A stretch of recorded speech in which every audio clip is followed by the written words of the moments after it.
नमस्कार बंधुरा आमी शुक्ला आमार रान्नाघरे आपनादेर सबाइके स्वागत।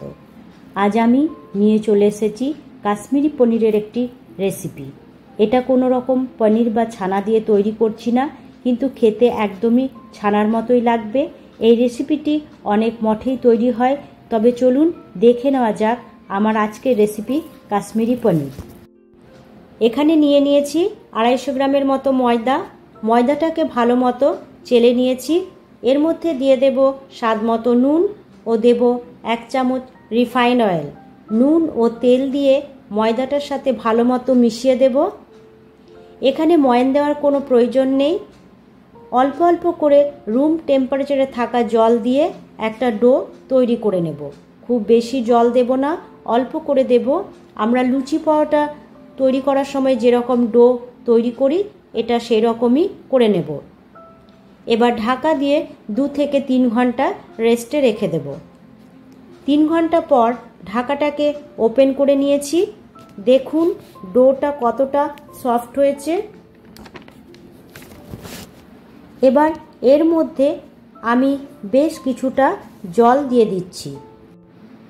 এই জল দিয়ে ময়দাটাকে বেশ কচলে কচলে ধুয়ে নিতে হবে। এক্ষেত্রে আপনাদেরকে একটা কথা বলে রাখি, আপনারা যারা মায়াপুর ইস্কনের ভোগ খেয়েছেন তারা হয়তো এই প্রসাদটা খেয়ে থাকবেন, কিন্তু আপনারা হয়তো জানেন না এই প্রসাদটা কি থেকে তৈরি। আমি 10-12 বার জল বদলে বদলে ধুয়ে নিয়েছি। দেখুন আর ময়দার থেকে সাদা জল বেরোচ্ছে না। ময়দাটা একটা রাবারি ভাব হয়ে গেছে।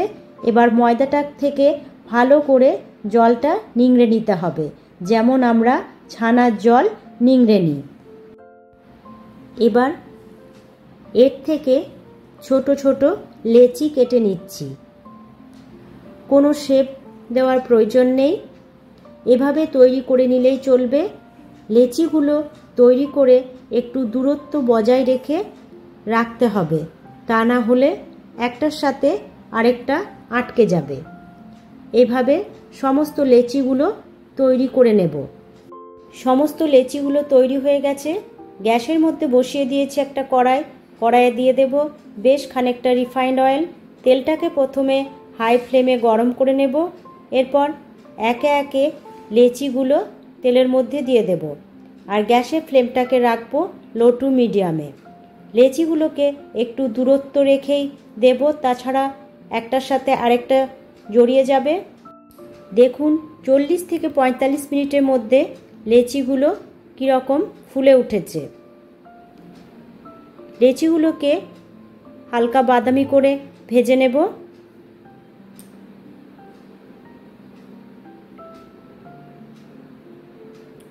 লেচিগুলো ভাজা হয়ে গেছে। এবার এগুলোকে তুলে নেব। ওই একইভাবে বাকি লেচিগুলো ভেজে নেব। সমস্ত লেচিগুলো ভাজা হয়ে গেছে। এবার এগুলো তুলে নেব। এগুলো ভাজতে বেশি তেল লাগে না, আমি একটু তেল কমিয়ে দিয়েছি। বাকি তেলে দিয়ে দেব 1/2 চামচ গোটা জিরে, একটা শুকনো লঙ্কা, এক টুকরো দারচিনি, একটা এলাচ, 2টো তেজপাতা। ফোড়নটাকে ভালোভাবে 2 থেকে 3 সেকেন্ড ভেজে নেব। ফোড়নটা ভাজা হয়ে গেলে এর মধ্যে দিয়ে দেব 2টো সেদ্ধ করে নেওয়া আলু। আলুটা দিয়ে 2-3 মিনিট ভেজে নেব। আর এই সময় গ্যাসের ফ্লেমটাকে লো টু মিডিয়ামে রাখবো। আলু ভাজা হয়ে গেছে। এবার এর মধ্যে দিয়ে দেব 1 চামচ আদা জিরে কাঁচা লঙ্কার পেস্ট। মশলাটা দিয়ে আরও একবার কষিয়ে নেব।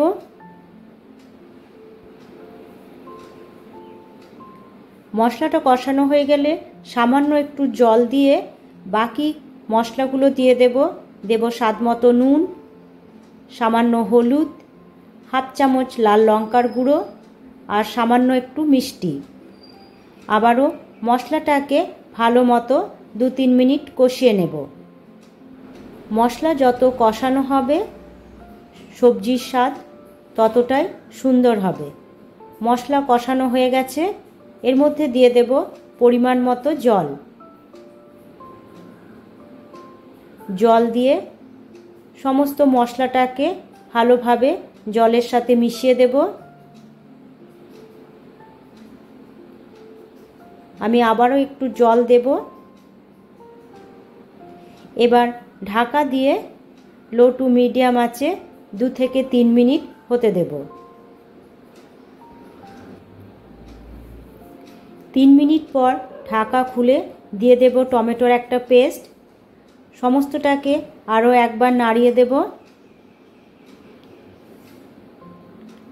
আবারও ঢাকা দিয়ে 2 মিনিট হতে দেব।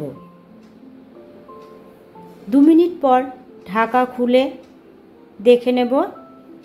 আলু তো আমাদের অলরেডি আগে থেকে সেদ্ধই আছে, গ্রেভিটাও মাখো মাখো হয়ে এসেছে। এবার এর মধ্যে দিয়ে দেব তৈরি করে নেওয়া ময়দার বলগুলো। ময়দার বলগুলো দিয়ে ভালোভাবে গ্রেভির সাথে মিশিয়ে দেব আর ঢাকা দিয়ে আরও 2 মিনিট হতে দেব। 2 মিনিট পর ঢাকা খুলে আরও একবার নাড়িয়ে দেব আর ওপরে দিয়ে দেব হাফ চামচ গরম মশলার গুঁড়ো।